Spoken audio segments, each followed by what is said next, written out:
नमस्कार, मी सागर जोशी. TV9 मराठीमध्ये आपलं स्वागत. आणि बुलेटिनच्या सुरुवातीलाच एक राजकीय बातमी आहे.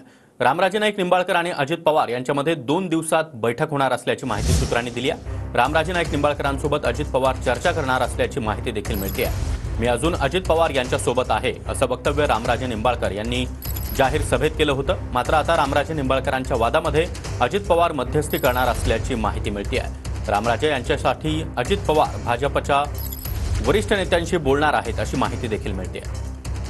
आणि या संदर्भात अधिक माहिती देण्यासाठी आपले प्रतिनिधी प्रदीप कापसे आपल्यासोबत आहेत. प्रदीप, रामराजेंची नाराजी दूर करण्यासाठी आता स्वतः अजित पवार पुढे होणार आहेत, त्यांच्याशी बोलणार असल्याचं कळतंय.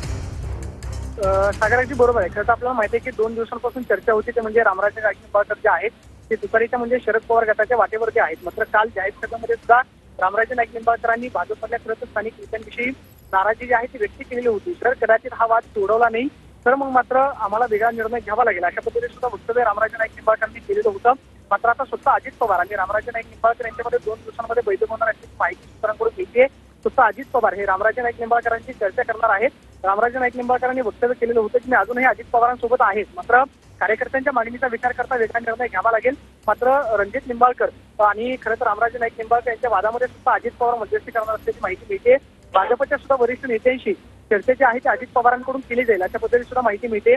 2 दिवसांमध्ये सुद्धा अजित पवार आणि रामराजे निंबाळकर यांच्यामध्ये बैठक होईल आणि खरं तर अजित पवार मध्यस्थीला यश येते काही पानं महत्व असणार आहे किंवा रामराजे. नक्कीच प्रदीप, धन्यवाद तुम्ही दिलेल्या या सविस्तर माहितीसाठी.